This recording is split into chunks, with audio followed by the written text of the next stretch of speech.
का मंदिर यहाँ मौजूद है जो 5,500 का। यानी हमारे पास निशानियां हैं, हमारे पास इतिहास है, जीता जागता इतिहास है। और जो लोग इन मंदिरों को हिंदू मुसलमान की बात करते हैं, ब्राह्मण ठाकुर की बात करते हैं, मैं जितने भी मंदिर हैं, चाहे वो प्लेसिबल वर्शिप 1991 के तहत सरकार ने उस पर कब्जा ले लिया हो, लेकिन ये मंदिर सरकारों पे लेने की ताकत क्यों हुई? आप तो गिनती में भी ज्यादा है। सरकार ये वाली चुने वो वाली चुने, आप वोट तो पहले भी देते, फौज आपकी, पुलिस आपकी, सबसे ज्यादा टैक्स आप देते हैं, उसके बावजूद भी दुनिया के सबसे बड़े भिखारी है इस देश के। क्योंकि हिंदू अपनी लड़ाई नहीं लड़ना चाहता, सारा काम कुछ मोदी करते, कुछ बचा हुआ हिस्सा हमारा बस है। तो हम ये उम्मीद करें कि भारत का गृह मंत्री शाम में आए और वो पूछे कि आप ठीक ठाक सो गए, मैं जाऊं? जिंदा कौमें जिंदा इसलिए नहीं रहती कि उनके पास हथियार होते, जिंदा कौमें इसलिए जिंदा रहती हैं कि जिंदा कौमों को मरने का हुनर आता है, और जो मरने से डरते हैं वो कौमें कभी नहीं रहती। और मौत सामने खड़ी है, तब भी कोई लालच है। उस लालच ने आपको आज भी ऐसे दलाल दिए हैं कि जो आपके बीच में रहते हैं, कमरे के अंदर पैर पकड़ के हिंदुत्व के नाम पे वोट मांगते हैं, लेकिन जबान बोलते वक्त तो यही कहेंगे कि जो नबी का नहीं वो हमारा नहीं। इस बार आए तो कहना कि तुम नबी के हो, हमारे बताओ, नबी के पास जाके वोट मांगो। ये दलाली नहीं चलेगी भाई साहब। और ये बात मैं इसलिए कह रहा हूं, 2022 के भारत में चाहे कन्याकुमारी हो, चाहे कामाख्या का मंदिर हो, चाहे गुजरात हो, चाहे मुंबई हो, कोई शहर ऐसा नहीं है जहां अमीर गरीब बेरोजगार रोजगार वाला इस खतरे को समझने लगा है और पूरे देश में किसी की हत्या करने के लिए नहीं, किसी को गोली मारने के लिए नहीं, ये भीड़ इकट्ठी हो रही, इसलिए नहीं इकट्ठी हो रही। ये पहली जागृति है। अगर इस वक्त भी आप अपने निजी स्वार्थों से ऊपर नहीं उठे, मेरी जाति के 2 मंत्री बन जाएं, मेरा काम, मेरे आश्रम को पूरी जमीन मिल जाए, मेरा काम, संत साहब तो है, वो संत भी है, वो सब कुछ कर भी रहे हैं, इसलिए आपकी मॉरल ताकत समाप्त हो गई। जब इस देश में एक फिल्म बनी, उसका नाम था आश्रम। उस आश्रम फिल्म के अंदर दुनिया की गंदगी दिखाई गई, लेकिन एक भी निकला रख पे नहीं, ये आपके मर जाने की निशानी। किसके बोलो, आप उनको कुछ भी कह सकते हैं, लेकिन अपने को ये जानते हैं कि अगर हमने आज बोलने की आजादी के कारण सनातनी हिंदू जो सवाल पूछ रहा है, जो आयतें पढ़ने लगा है, जो कुरान मजीद के पेजों में लिखा बता रहा है, अगर हमने इसकी छूट दे दी, तो अभी आरएसएस सिंह साहब ने थोड़ा एहतियात से काम लिया। आरएसएस सिंह कह रहे थे कि बेटी और पिता के बीच की उम्र में कोई तो फर्क होगा नहीं। सिंह साहब आपने तो फिर भी थोड़ा एहतियात से काम लिया है। इतिहास बताता है पोती और दादी में शादी हुई है। ये बात कह देने से लोग डरा तो सकते हैं सड़कों पे। ध्यान रखिएगा, जो समाज डर के कारण जिंदा रहते हैं उनकी उम्र बहुत लंबी नहीं होती। किताब में क्या लिखा है हमें पूछने की जरूरत नहीं है, ना हम जानना चाहते हैं। तुम खुद ईमानदार हो तो उस बंद किताब को एक बार खोलो और दुनिया को बताओ। और ये जो जुर्म तुम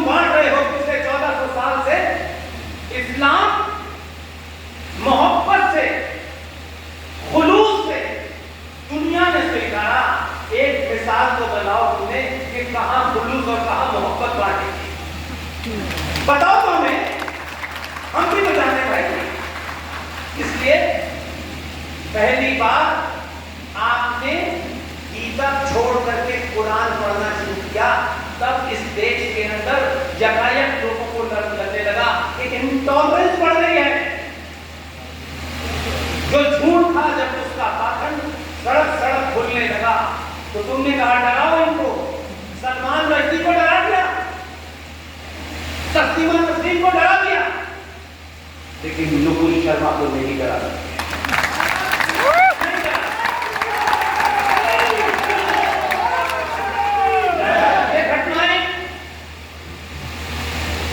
उदयपुर में हो या अमरावती में हो, इन घटनाओं के पीछे वेल थॉट, एक गहरी सोच के साथ है। जब आप छुपाना चाहते हैं और आपको लगता है कि छुपाने से काम नहीं चल रहा, हर चौराहे हमारी पोल खोली जा रही है, तो आपका वो पाखंड जब बाहर आता है तो आप हत्या करके लोगों को डराना चाहते हैं। कश्मीर में कश्मीरी हिंदू पंडित, जिसने आज तक कभी जोर से कोई गाली तक नहीं दी थी, तब भी तो आपने मस्जिद का इस्तेमाल करके, कुरान का इस्तेमाल करके, आयतों का इस्तेमाल करके पूजा पद्धति के कारण को हिंदू सनातनी पंडितों की हत्याएं की। लेकिन यह अफसोस है, हमारे यहां प्रवचन बांटने वालों का 5-5 घंटे का प्रवचन सुन लीजिए, सुबह से लेकर शाम तक सुन लीजिए। आज तक आप इसी भारत में, ये जम्मू कश्मीर इसी भारत का हिस्सा है, आज आप 1990 की घटना को घर घर नहीं पहुंचा पाए, देश भर में पता नहीं चला जो 1990 में इस जम्मू कश्मीर में क्या हुआ था। क्योंकि आप अपनी दुकानदारी में बिजी हैं। अफसोस है कि इस संचार क्रांति के दौर में एक आदमी को फिल्म बनानी पड़ी, और तब इस देश में दुनिया को पता चला कि कश्मीर में एक मजहब के नाम से ये कहा जाता है, Islam is a religion of peace. वो ईमानदार है, उन्होंने कहा Islam is a religion of peace. इस पहले आपने गलत समझा, उन्होंने छुपाई नहीं, कभी नहीं छुपाया। आपको दोस्ती रखनी है, चाराने की दुकानदारी रखनी है, 10 पैसे का बिजनेस रखना है, कुछ पार्टियों से मिलकर 4 वोट मिल जाएंगे। आप इस बीमारी के कारण, दुनिया में एकमात्र समाज है जिसका हजारों साल से इतिहास आगे देख लीजिए, उन्होंने कभी तलवार उठा करके किसी की गर्दन पे नहीं रखी, हमारा मत पढ़ो नहीं तो हम तुम्हें कत्ल कर देंगे। हमारे यहाँ तो अनेक लोग आए यहाँ बसते रहने, लेकिन हम उस डिस्कोर्स को आगे नहीं बढ़ाते। इसलिए इस देश में कुछ भी लोग कहते हैं, ये समाज पिछले कम से कम 70 सालों से चाटुकार और दलालों को चुनता है। इस समाज का कभी रोल मॉडल बहादुर नहीं हुआ, क्योंकि बहादुर साफ साफ बात करता है, चापलूसी की बात नहीं करता।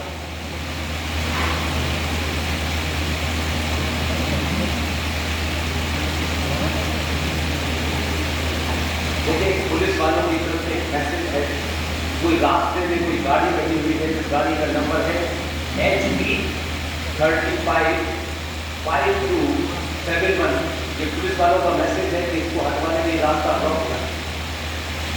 HP 355271।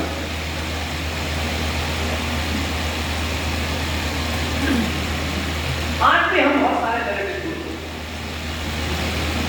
मंदिरों में तो मतलब ये समझ लीजिए कि इससे बड़ी मैंने कायदा ये बात तो बहुत साफ साफ कहता हूं, क्योंकि मुझे किसी की कथा में नहीं जानना। मुझे मालूम है 4-4 करोड़ मांगने वाले कथावाचक कथा करते हैं, 4 करोड़ में लेके चले जाते हैं और अपनी ही सनातनी बहनों को झूठी बातें बताते हैं। हिम्मत नहीं है किसी की बोलने की, क्योंकि उन जाटकारों से किसी को मंदिर का चंदा मिल जाता है तो मुंह बंद हो जाता है। हम उसकी बात नहीं करना चाहते। इसलिए मुझे बताइए, पाक घर में तो साधुओं की हत्या हुई, क्या किया हमने? ये मरे हुए समाज की निशानी है। हमने सारा ठेका सरकार को दे दिया। सरकार हमें जीएसटी में छूट दे, इनकम टैक्स में छूट दे, दूध में यूरिया मिलाने की छूट दे, मसाले में मट्टी मिलाने की छूट दे, दाल में कंकड़ मिलाने की छूट दे, और हम राष्ट्रवादी भी रहे। हम खुद कुछ नहीं करें। दुनिया में जितने भी जिंदा समाज हैं, जितने भी राष्ट्र हैं जहां राष्ट्र की कल्पना है, मैं आज भी मानता हूं और यही यकीन है मेरा कि कर्नल आर.के. सिंह साहब, सुशील पंडित और इन लोगों के कहने से 7-8 साल पहले जब इन लोगों ने कुछ बातें मेरे सामने रखी तो मुझे लगा कि नौकरी तो एक लंबे समय का हर कोई करता है, मैं भी कर रहा हूं। कोई 10 कमरों के मकान में रहता है, कोई 2 कमरों के मकान में रहता है। मैं जिस दिन इस बात से कन्विंस हुआ कि हम सबको एक न एक धरती से जाना है, ना ये आश्रम जाएंगे, ना 5 स्टार जैसे घर जाएंगे, पता नहीं आपको कोई कंधा देगा कि नहीं, लेकिन आने वाले खतरों के बारे में उस समाज को बताना जरूरी है, जो समाज 70 सालों से इसे सुन नहीं रहा था। तब हमने ये फैसला किया और आज गली गली, मोहल्ले मोहल्ले, रात का 1 बजा हो, सुबह के 10 बजे हो, कभी हमने ये नहीं पूछा कि भाई हमने खाना नहीं खाया है, हम 5 स्टार होटल में नहीं गए, आज हमारे पास ये नहीं है, आज हमारे पास वो नहीं है, और कोशिश करते हैं और खुशी होती है। क्या अखनूर और जम्मू के बीच में जब विशाल गुप्ता जी आपके शहर का बेटा जब हम लोगों को लेके आ रहा था तो अंदाजा नहीं था कि सड़क इतनी खराब हो, लेकिन हमने कहा नहीं भाई, जाना है अगर वहां 10 लोग भी बैठे हैं तो पूरी ताकत के साथ उनके सामने बात करें। इसलिए फिर देख करके नेताजी की बोली बदलती है, हमारी नहीं बदलेगी। जिस दिन भारतीय सनातनी समाज ये तय कर लेगा कि सरकार से मैं नहीं हूं, सरकार से समाज नहीं है, समाज से सरकार है आपका।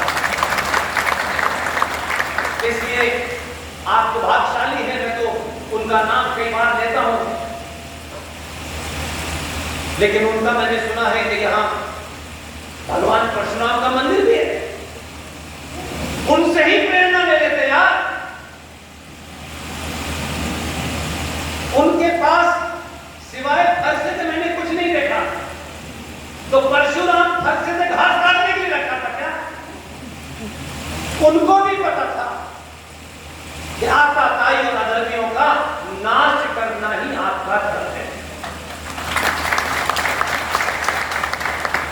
इसलिए जो लोग ये समझते हैं ये ब्राह्मण है, ये ठाकुर है, ये बनिया है, ये दलित, कि जिन लोगों ने भी ये पाखंड फैलाया है वो सनातन के भी गद्दार हैं और भारत राष्ट्र के भी। क्योंकि मैं मानता हूं कि जो रूबल पटानिया साहब हैं, जिनकी बुलंद आवाज में आज लोगों ने ये मॉडरेशन देखा, ये भी हमारे इस सफर की एक खोज थी। ये उत्तराखंड में हल्द्वानी से जहां है, ये भी विशाल की तरह हमको मिले, कई बार मिले। हमें लगा कि इनके अंदर कोई एक फायर है, इस फायर को आजादी के साथ जलने देने की कोशिश करनी चाहिए।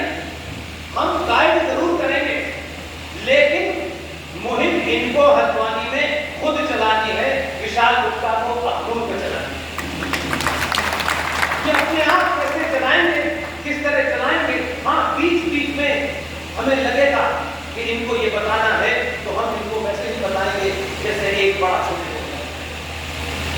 इन्होंने बहुत कुछ मेरे बारे में बताया, यहां से खड़े हो मैं कहां पैदा हुआ, कहां नहीं पैदा हुआ, क्या क्या मैंने तीर मारा, वो महत्व नहीं है, वो मेरे साथ एक बायोडाटा है, हर एक का होता है।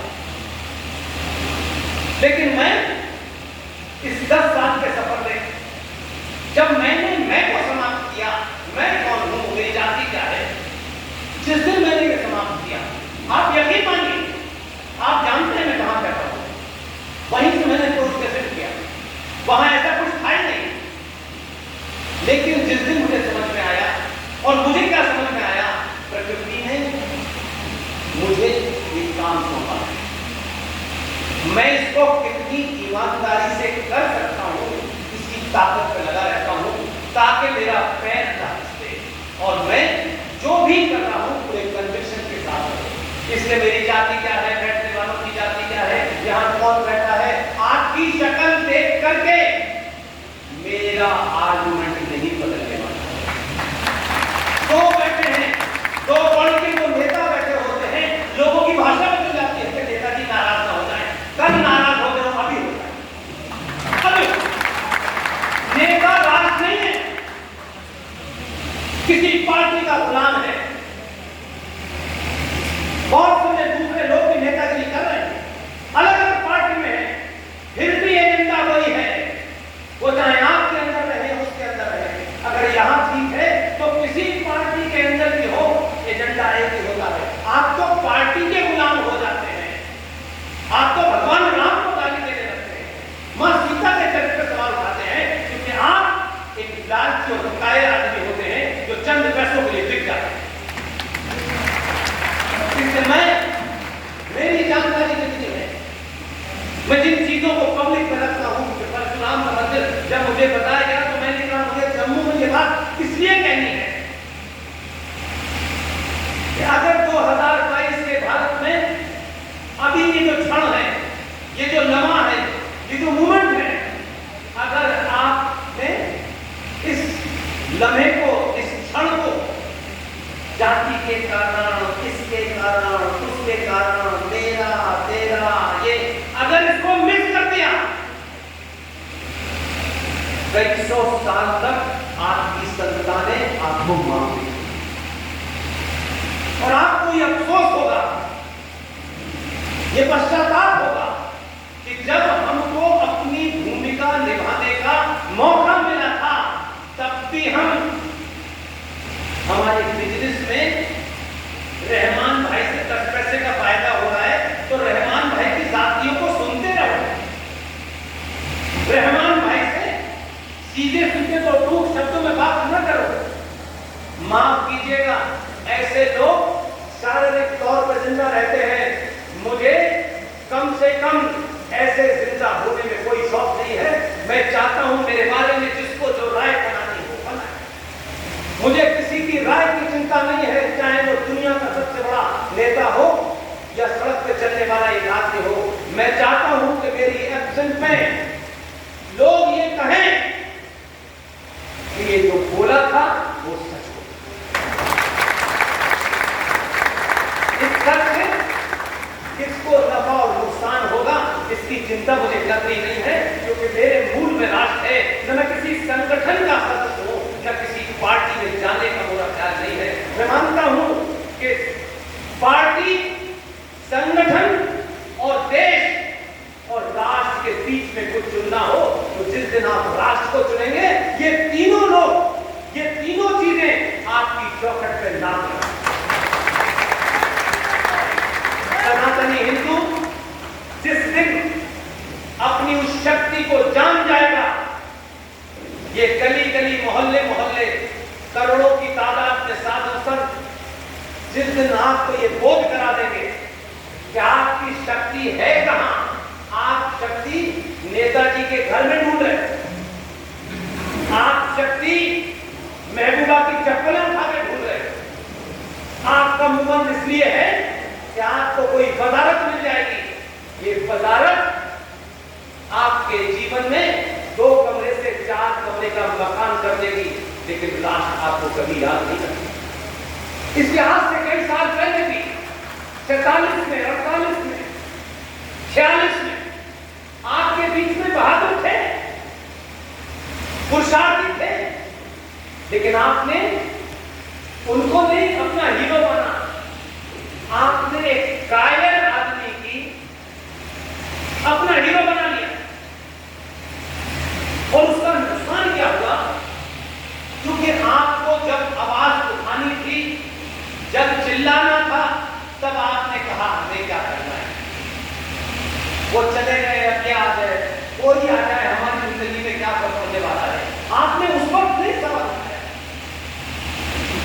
और 70 सालों तक इस देश में कायर आपके हीरो रहे। इसलिए समाज में जब भी कोई बहादुर पैदा होता है, ये कायरों की भीड़ उस बहादुर को कमजोर करके बिठा देती है, क्योंकि उन्हें लगता है कि तो बहादुर है और हमें बहादुर बनना पड़ा तो हमारे कितने रिश्ते खराब हो जाएंगे, कुछ बिजनेस में नुकसान हो जाएगा, कुछ हमारे बच्चे को नुकसान हो जाएगा।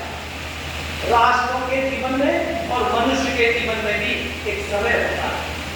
मनुष्य 50 साल, 60 साल, 70 साल, ऐसा नहीं कि मनुष्य कभी मरेगा, ऐसे ही राष्ट्रों का भी जीवन होता है। आपका पराभव होता है, फिर आपका गिरना। लेकिन जिंदा कौमें हमेशा इस बात की चिंता करती है कि हमको जो आज ताकत मिली वो इतनी सी हो, इतनी बड़ी। जिस दिन राजा रात को सोने से पहले ये सोचता कि आज रात इस राष्ट्र के लिए मुझे वो फैसले लेने हैं जिससे ये राष्ट्र सदियों तक सुरक्षित रहे। पता नहीं सुबह में उठूंगा या नहीं उठूंगा, वही राजा जीवित है। ये जो दीवानगी है, खासतौर से मैं जम्मू कश्मीर को फोकस करके कह रहा हूं। मैं कभी कभी उसका नाम लेना नहीं चाहता, वो इतना महत्वपूर्ण व्यक्ति नहीं है, लेकिन हर आदमी के चरित्र के अंदर अगर कोई चीज है तो उसको जरूर एप्रिशिएट करें। वो गलत ही हो, उसके अपने एजेंडे के हिसाब से ठीक है, मेरे एजेंडे के हिसाब से हो सकता है गलत हो, लेकिन उसको हम ये तो सोचना चाहिए कि ये अपने एजेंडे के प्रति कितना कमिटेड है।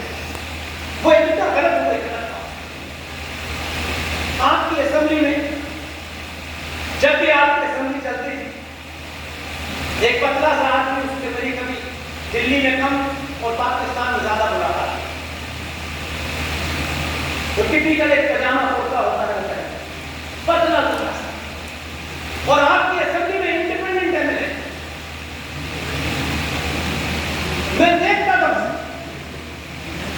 आप उसको याद कीजिए, किसी की चिंता करे बगैर जो उसको सच लगता था, रोज टेलीविजन पे देखता था कि असेंबली के बाहर खड़ा होकर के उसको धक्के मार के निकाला जा रहा है, तब भी वो अपनी रोज बात नहीं, उस असेंबली में अपनी बात कहता था, कोई सुने या ना। उसको इस बात की वो भी दलाली कर सकता था, अपनी एमएलसी बेचकर कोई वजारत लेते था, कुछ अच्छे घर में रहता, लेकिन उसका कन्विक्शन। लेकिन मैंने तो ऐसे ऐसे लोग देखे हैं, यकीन मानिए मैं नहीं जानता था कि जहां जिस धरती पे, जिस कश्यप ऋषि की इस भूमि पर पंचतंत्र की कहानियां लिखी गई हो, सनातन के सारे ग्रंथ लिखे गए हो, वहां के लोग इतने कायर हो जाए, इतने डरपोक और लालची हो जाए कि हम अपने भाई के मरने पे रोते भी नहीं है, चिल्लाते भी नहीं है। मरने वाले का रंग देखते हैं, उसकी जाति देखते हैं। इसलिए आज भी मुझे अफसोस है कि दिल्ली तो बदली, लेकिन दिल्ली की मजबूरी है कि जिन दलालों को हटाना चाहती है, उन दलालों की सेटिंग ये है कि वो रात के अंधेरे में जाके कहता है जो नदी का नहीं वो हमारा। ये वो फिक्सर है, ये वो दलाल है जो कश्मीर को कश्यप ऋषि की धरती बनने से रोक रहे हैं। इसलिए उनका मुंह कभी इस बात के लिए नहीं खुला कि यहां एक बहुत बड़ा घोटाला, वोट लेने आएंगे, एमएलए बन जाएंगे, ये उनके मुंह से नहीं सुना मैंने कहा। एक घोटाला हुआ, एक सरकार ने एक एजेंडे के तहत जम्मू कश्मीर की भूमि को एक पावर प्लांट लगाने के लिए कहा कि साहब हम रोशनी एक्ट लाएंगे। ये वो रोशनी लाने की बात कह रहे हैं जो 1400 साल पहले जिनकी बत्ती गुम हो गई, वो रोशनी लाने की बात है। जिनके रोशनदान बंद है वो रोशनी की बात है, लेकिन रोशनी नहीं लाने की उन्हें इस कश्यप ऋषि की धरती की भूमि हड़पनी।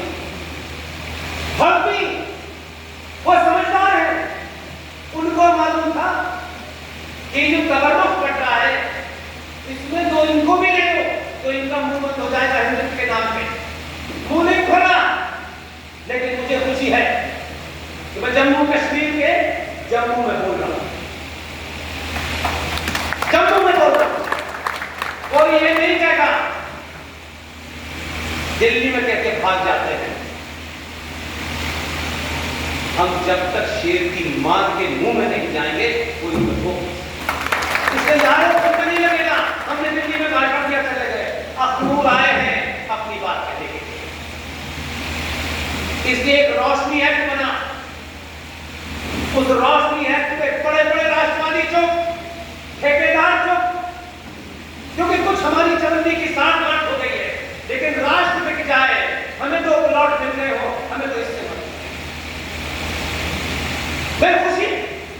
और मैं कभी किसी की तारीफ करने में मैं कंजूस आदमी नहीं हूं, अपने अलावा दुनिया की मैं तारीफ जरूर करता हूं। और जो बहादुर है उसका सरनेम क्या है ये मेरे एजेंडे का हिस्सा नहीं है।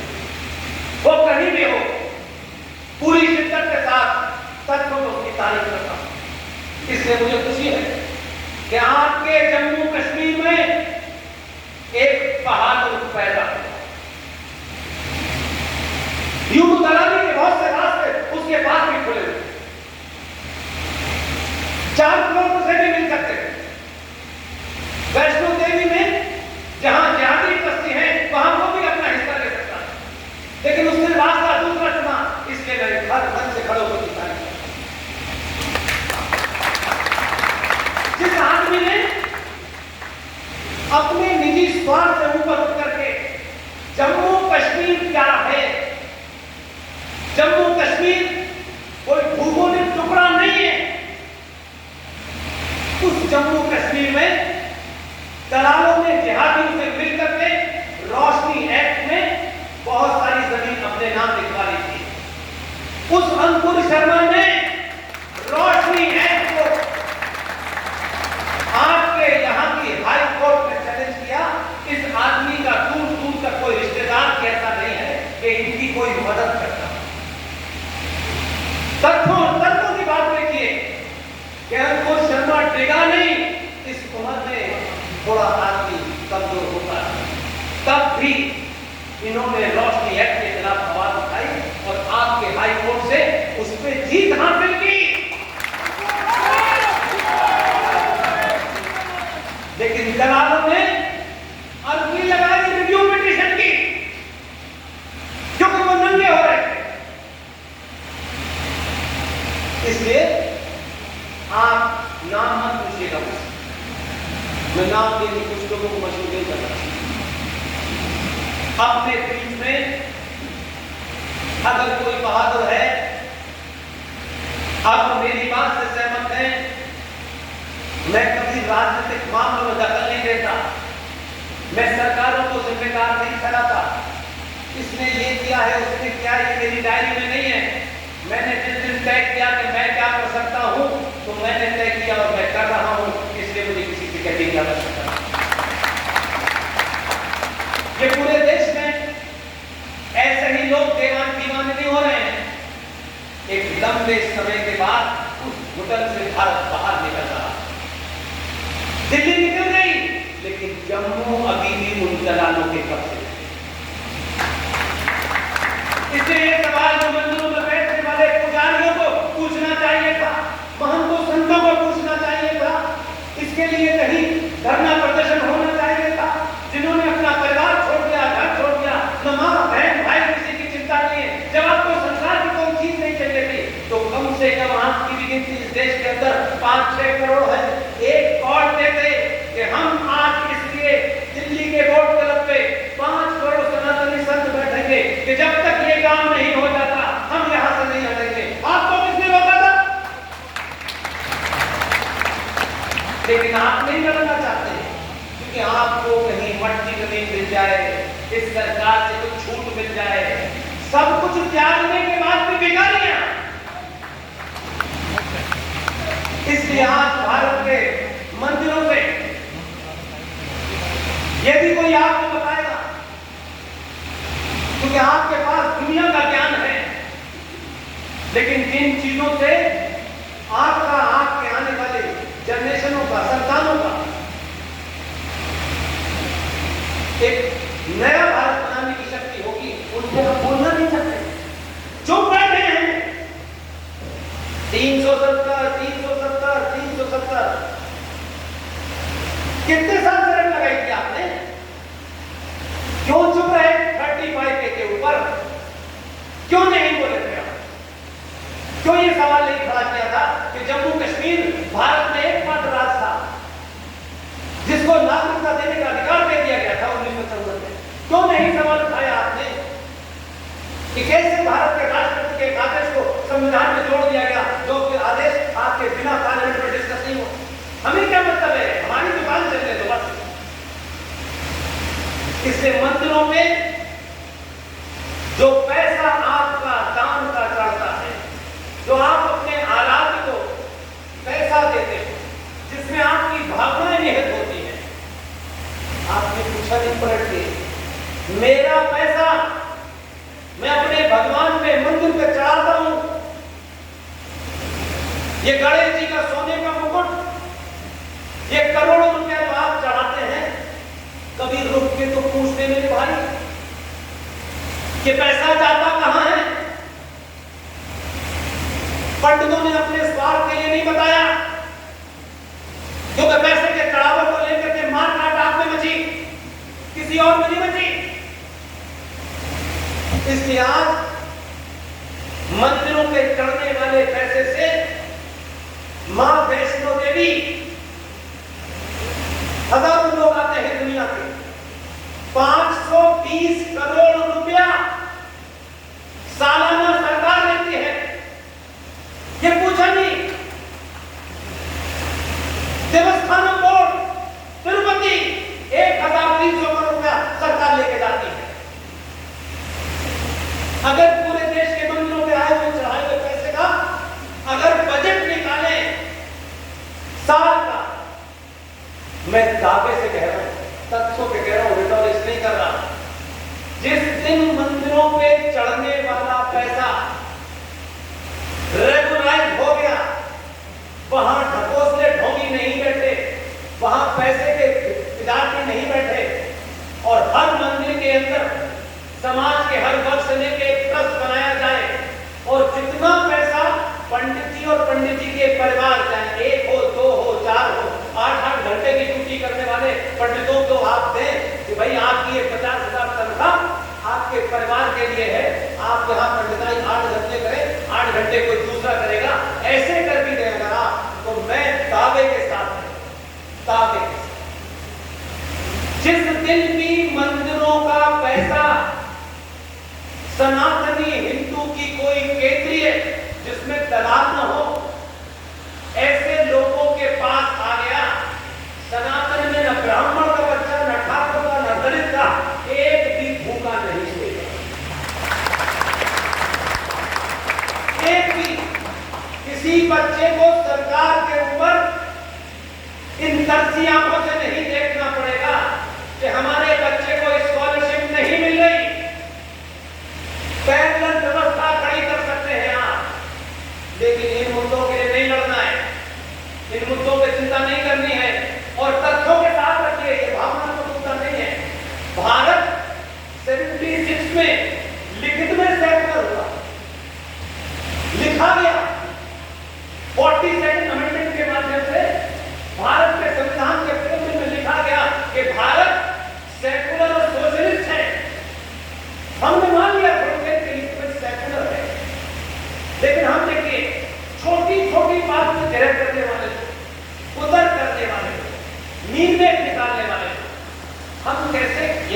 कायरता की चादर इतनी मोटी है या लालच हमारे अंदर इतना पस गया है कि हम जो चीज हमारे पास है, जिसको हम बदल सकते हैं, उसको नहीं कोई पाठ पढ़ाएगा।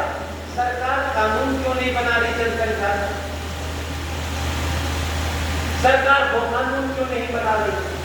सरकार को सरकार का काम करने दीजिए। जो आपकी भूमिका है वो आपने नहीं की।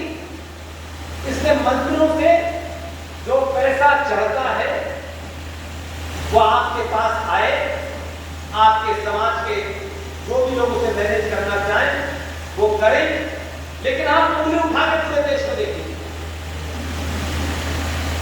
एक भी ठेकेदार हिंदुओं का एक भी बड़े बड़े आते हैं 5-5 घंटे के प्रवचन, बड़े बड़े प्रवचन, इतने प्रवचन देते लगता है भगवान जाने, ये तो कोई काम धाम तो है नहीं।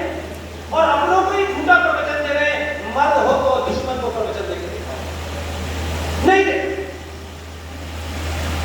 ये उनको नहीं बताते हैं कि भाई तुम्हारे मंदिरों का पैसा भी सरकार ले लेती है और भारत के अंदर मस्जिद हो, मजार हो, गुरुद्वारा हो, चर्च हो, उस पर चढ़ने वाले पैसे से सरकार कुछ भी नहीं करती और आपके मंदिरों का अधिग्रहण भी सरकार के पास है। अब डिस्ट्रिक्ट मजिस्ट्रेट फजलुर रहमान है, वो मंदिर का चेयरमैन है। आप कितने दीनहीन है यार। आपके मंदिर का अधिग्रहण हो गया, आपको पता ही नहीं है, लेकिन मंदिर में चवन्नी मिल गई तो पंडित जी का चवन्नी से काम चला। हम यहां चले थे, यहां इसलिए आज हम दोनों के साथ अपनी तुलना कर रहे हैं। इससे जब उसने ये कहा कि जो नबी का नहीं वो हमारा नहीं, इसलिए गुस्सा है, जिसकी तरफ आज साथ इशारा करते हैं। हम दुनिया में एकमात्र फिलॉसफी है, एकमात्र विचारधारा है जिसने प्रकृति के अलावा किसी को नहीं किया। हमने हजारों साल पहले बता दिया कि सूरज से लेकर जमीन की दूरी क्या है। जो आज आप क्लाइमेट चेंज की बात करते हैं, एनवायरमेंट की बात करते हैं, ये सुनने में अच्छा लगता है। हमारे ऋषि मुनियों ने हजारों साल पहले बता दिया था कि पर्यावरण की रक्षा करनी चाहिए, लेकिन तब शब्द पर्यावरण नहीं था, एनवायरमेंट नहीं था। इसलिए आपकी आस्थाओं से चीजों को जोड़ा कि आस्था से जब चीज जुड़ जाती है तो मनुष्य तर्क नहीं करता है। और क्योंकि हमारा सारा ट्रेडिशन ओरल ट्रेडिशन था, लिखित में नहीं, इसलिए शायद जब हम नहीं जानते तब हमसे कहा कि सूरज को जल चढ़ाना चाहिए। अब हम समझ रहे हैं कि सूरज को जल चढ़ाने से सूरज देवता खुश होंगे और हमारे घर में सोने का जुटू उठ जाएगा। ये शुद्ध साइंस है। हमारे ऋषि मुनियों को पता था कि इस पूरी वनस्पति में जो पूरी दुनिया की वनस्पति है, ये भी नहीं कहा तो हिंदुस्तान पूरी दुनिया की वनस्पति में एकमात्र पेड़ है जो 24 घंटे ऑक्सीजन देता है। हम समझते हैं कि हमें आज पता चला क्योंकि नासा नाम की एक दुकान अमेरिका ने 1958 में खोली, तब हमको पता चला ओ क्या है सोलर एक्लिप्स, क्या है मून एक्लिप्स, क्या है। हजारों साल पहले हमारे ऋषि मुनियों ने बता दिया था कि एक बार धरती पर पेड़ है, उसको पीपल कहते हैं। इसकी रक्षा करने के लिए उसे आपकी आस्थाओं से जोड़ दिया ताकि आप हर मौसम में उसको पानी देते रहे, क्योंकि वो जिंदा रहेगा तो मनुष्य के जीने के लिए जो ऑक्सीजन है वो 24 घंटे। हम बाहर से चले थे, लेकिन आज आपका मुकाबला किससे हो रहा है? आप किससे मुकाबला कर रहे हैं? जब कोई मजहब और धर्म को एक करता है तो यकीन मानिए वो खुद तो पागल है ही, इस समाज को भी पागल है। झूठे नैरेटिव हिंदू समाज हमारे मंदिरों में लड़े गए। आजकल तो मैंने कई गेरुआ बस पहने देखा है, लंबी लंबी गाड़ियों के साथ भाईचारा कायम कर रहे हैं। कुछ पता नहीं दुनिया का, भाईचारा कायम करने की जिद हो। ये भाईचारा कायम हो, जो काम करने के लिए समाज में आपको गेरुआ बस किए थे वो नहीं कर रहे, बाकी सारी दुकानदारी चल।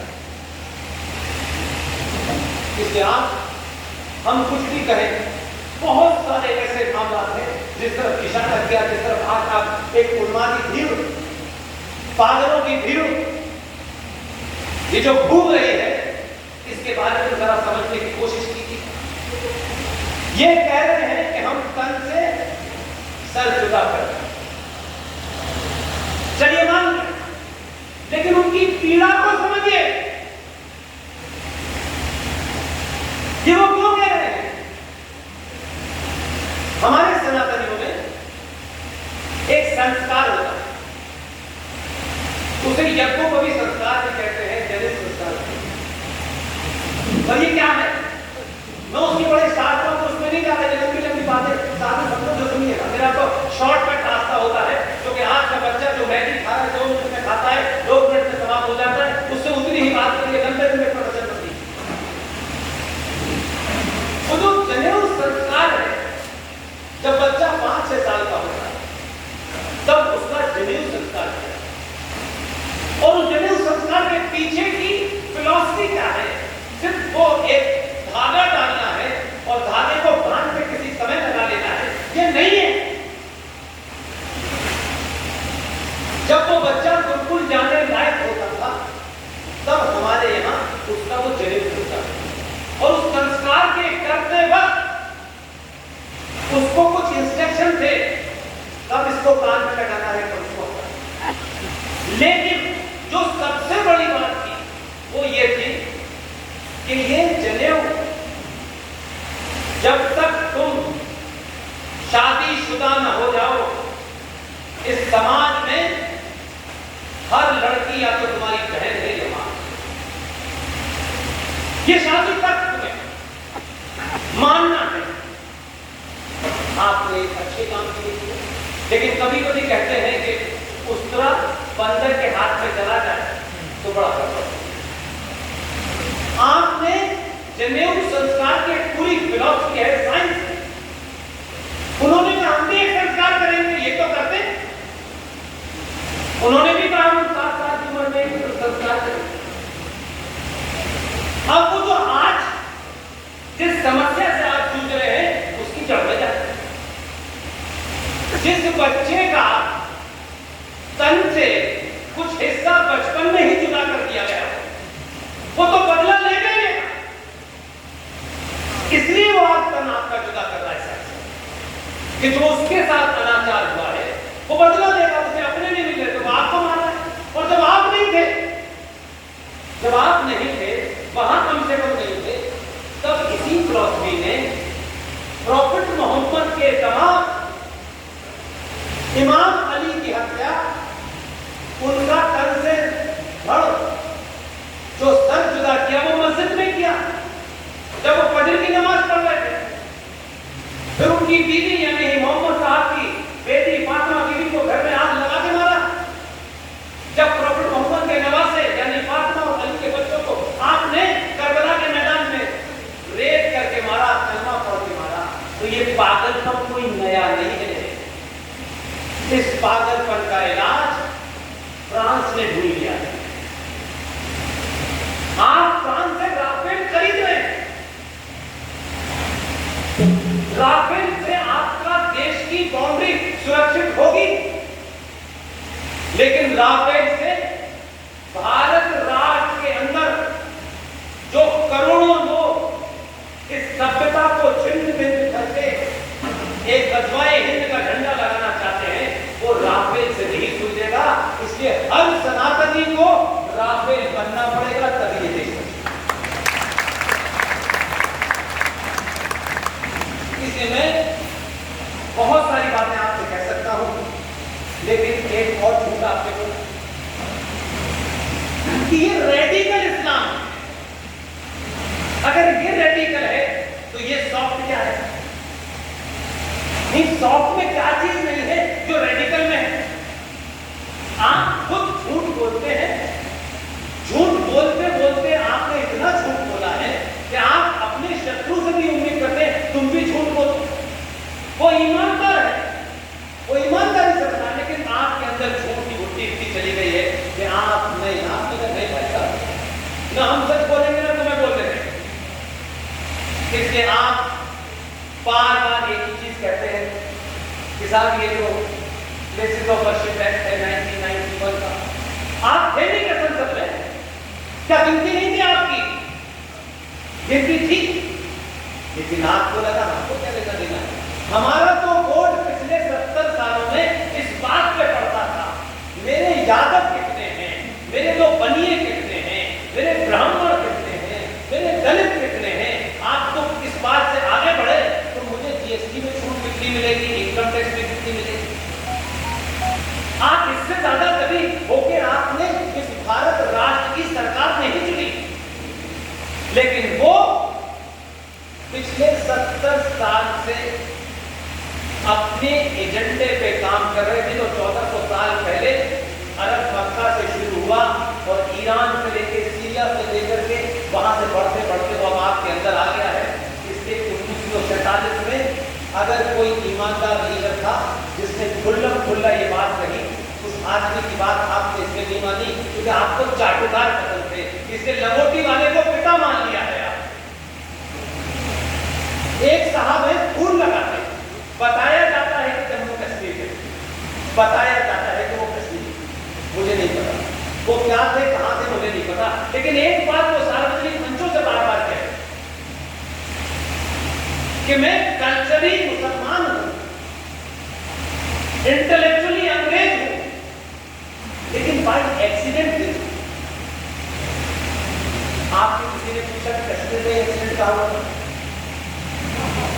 कहां हुआ था जहां से नेहरू पैदा हुआ? एक्सीडेंट की जगह तो बताइए यार, हम भी तो जाने कि जो आदमी 19 साल तक प्रधानमंत्री रहा उसके एक्सीडेंट की जगह कहां है? हमने पूछा और हमने बोल बताया। इसीलिए आपको वैसे ही नेता मिले, इसलिए कश्मीर के लोगों की जिम्मेदारी ज्यादा है, इसलिए ये गलती मत कीजिएगा। अभी दिल्ली है मजबूत, अगर यहां दलालों को चौराहे चौराहे एक्सपोज करना पड़े तो एक्सपोज करिए और अपने बीच में से इसकी हैसियत क्या है, इसकी जाति क्या है, वो डोगरा है, वो सिख है, वो ब्राह्मण है, वो ठाकुर है, बहादुर को चुनिए और इतना बहादुर के पीछे ताकत बना दीजिए कि वो बहादुर के कभी पैर ना टकराए। इसलिए कश्मीर अगर यहां बदलाव नहीं हुआ तो फिर उस बदलाव का कोई मतलब नहीं है, क्योंकि दिल्ली सुरक्षित तभी तक है जब तक कश्मीर में जम्मू का गजवाए हिंद का रास्ता बंद नहीं हुआ। इसलिए आपके मान के लिए आपकी भूमिका ज्यादा है, ये दोस्ती, ये खाना, ये पीना, ये तमाम सब कुछ रह जाएगा, कोई याद करने वाला नहीं है। आज 200 साल के बाद हम गुलाब सिंह साहब के राज तिलक की याद करते हैं, हम राजा रणजीत सिंह को आज याद करते हैं, उनकी बड़े बड़े मूर्तियां लगी हुई हैं, हम सावरकर को याद करते हैं, हम परशुराम को याद करते हैं, हम बहुतों को क्यों नहीं याद करते? इसलिए कि हमें आज उनके अंदर पोशाक नजर आता है, उनकी सही बातें उसको अगर समझ में आती हो आज समझ में आती है। इसलिए अगर अंकुर की शक्ल में कोई बहादुर है और वो चाहता है कि चुनाव लड़े तो उस ईमानदारी के साथ, पूरी ताकत के साथ आप उसे झंडा भी दीजिए और जिताइए। इसलिए नेक्स्ट जनरेशन हम उन लोगों में से नहीं है कि विशाल की जाति क्या है और रूबत पटालिया की जाति क्या है। हम इसमें से हैं कि कौन बहादुर है उसको आगे बढ़ाओ बस। इसलिए जगह जगह हम लोगों को कोशिश कर रहे हैं जो हमारे साथ जुड़े हुए हैं उनको इंटेलेक्चुअली फैक्ट और फिगर के साथ जब वो बोले तो दुनिया उनके चेहरे को पसंद करे न करे, उनके पीठ पीछे दिए कहे कि जो बात ये बच्चा कह रहा है बिल्कुल सच है। इससे हम कोई जादू की खड़ी लेके नहीं आए हैं आपके पीछे, हमारा सिर्फ इतना ही कहना है कि अब अगर आपने सच नहीं बोला और अच्छे लोगों को नहीं चुना तो आप फिर दोबारा से एक ऐसी गर्द की तरफ बढ़ेंगे कि फिर इसके लिए कोई दूसरा जिम्मेदार नहीं होगा। आज इस अखनूर के अंदर इस शहर में विशाल गुप्ता ने मुझे और कर्नल आरपी सिंह साहब को यहाँ बुलाया है, तो माफ कीजिएगा, इस बच्चे को मैं जितना जानता हूं, इसने अपनी हैसियत बढ़ाने, अखनूर के लोगों को ये बताने के लिए कि मैं इन्हें जानता हूं, इसने कतई नहीं बुलाया। इसने अपनी सारी ताकत इस बात में झोंकी कि हम दिल्ली से अखनूर तक पहुंच जाएं और हजारों अखनूर वासियों को हमारे माध्यम से कुछ सच्चाई मिल जाए, इसके लिए सेनाएं आपने मेरी बात के लिए भाई खड़े हुए। ऐसे लोगों को इतनी तालियां बजाइए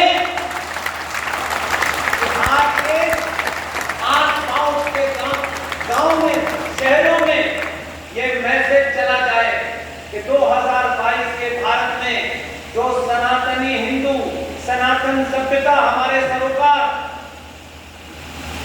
उन सब की रक्षा के लिए जो भी योद्धा आगे आएगा, हम उसको पैसे से, रुपए से, ताकत से, तालियों से इतना मजबूत कर देंगे कि उसके कदम की डगमगाएंगे। आज शहर में हमको 85 रूबल, 85 विशाल, 85 अंकुर शर्मा, 85 किरण भाई और इनकी टीम के साथी, कई सारे इनके साथी हैं जिनका मैं नाम इसमें नहीं लेना चाहता कि उससे हो करके कि कोई नाम कर मेरी गलती से भूल गया तो खराब लगेगा। एक एक साथी जो पिछले 2 महीने से इस कार्य में लगा हुआ है, और आपने यहाँ इतनी बड़ी सभा आयोजित की, यह आसान काम नहीं है, बहुत आसान काम नहीं है, हम जानते हैं, इसलिए ये हमसे भी बड़े हैं और इन्होंने पढ़ा, इसलिए इनकी हिम्मत को बढ़ाइए, इनके पीछे खड़े होइए और सिर्फ यहाँ से जब निकले तो ये सोच के मत जाइएगा कि मैंने ये कहा है, मैंने जो भी कुछ कहा है अगर तर्कों पे आप उसको वेरीफाई करते हैं और आपको ठीक लगता है तो आपसे सिर्फ आपकी बात लेकर के अपनी बात समाप्त करता हूं। हमारे यहाँ 2 ब्राह्मणों के नाम बहुत किए जाते हैं। परशुराम भी ब्राह्मण थे और रावण भी ब्राह्मण। रावण भी बहुत ज्ञानी आदमी था, बहुत पढ़ा लिखा, उसकी बौद्धिक शक्ति पर सवाल नहीं है, जीवन में उससे एक काम गलत कर गया। इसलिए जब लोग भारत को तरह तरह से अपनी सुविधाओं के अनुसार परिभाषित करते हैं, मैं भारत को सिर्फ इसी तरह से परिभाषित करना चाहता हूं। भारत राष्ट्र, ये राष्ट्र कभी भी जाति प्रधान राष्ट्र नहीं रहा। भारत हमेशा से कर्म प्रधान राष्ट्र रहा। इससे कुछ दलालों ने अपने स्वार्थ के चक्कर में उसको जाति से बना।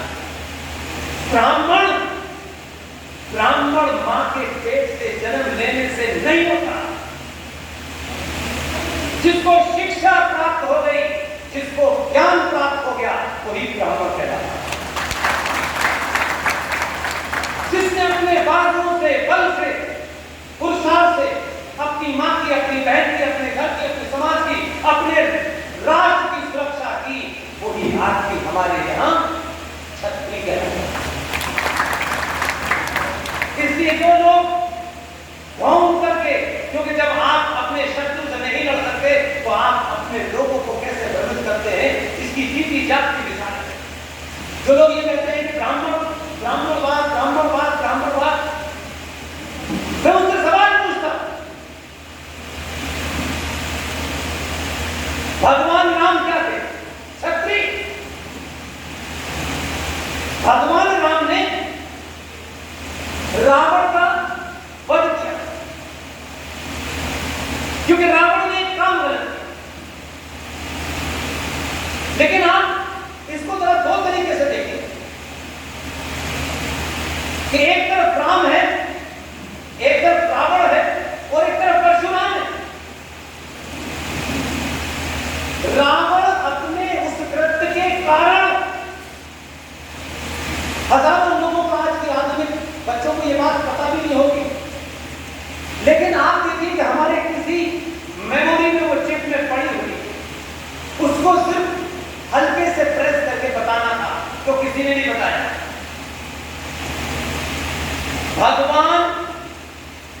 राम, रावण और परशुराम, ये तीन चरित्र हैं। रावण के अपने कृत्य के कारण 2022 में भी रावण को चौराहे पे जलाया और परशुराम जो ब्राह्मण थे अपने कर्म के कारण मंदिर में आज भी पूजे और हमारा समाज, हमारी संस्कृति, हमारे सरोकार, हमारी सभ्यता, हमारी परंपरा में त्यागी को महान माना है। जिसने सब कुछ छोड़ दिया उसको महान मानते हैं। यही कारण है कि कुछ लोग त्याग का नाटक तो कर रहे हैं लेकिन त्यागी नहीं है। इसलिए आज भगवान राम को, जिस आदमी को राजकाज राजसत्ता मिलने वाली थी, मात्र आधे घंटे बाद पहले उसे पता चला कि आपको राज नहीं करना है, आपको अटैची उठा करके वनवास जाना। भगवान राम ने अपने पिता से, अपनी माता से ये नहीं पूछा कि मुझे क्यों भेजा जा रहा है, ये तो मुझे राज करना है। उन्होंने देर नहीं लगाई, राजकाज के जितने काम हुए वही रोका, एक चद्दर की लपेटी, धनुष बाण उठाया और चले। लेकिन मैं उन कथाकारों का संदर्भ यहां से देना चाहता हूं जो राम की कथा सुनाते हैं, मां सीता की कथा सुनाते हैं।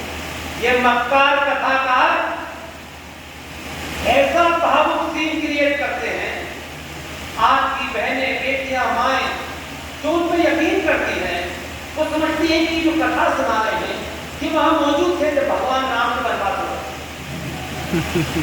और कहेंगे कि भगवान राम को जब वनवास हो रहा था तो वो जंगल में जा रहे थे, उनके पैर में छाले पड़ रहे थे, मां सीता की आंखों से आंसू टपक रहे थे। हमारी बेचारी भावुक बहनें और माएं कितनी भावुक हो जाती हैं, वो समझती हैं वो कैसा अन्याय हुआ, वो बेचारी इसमें खो जाती है।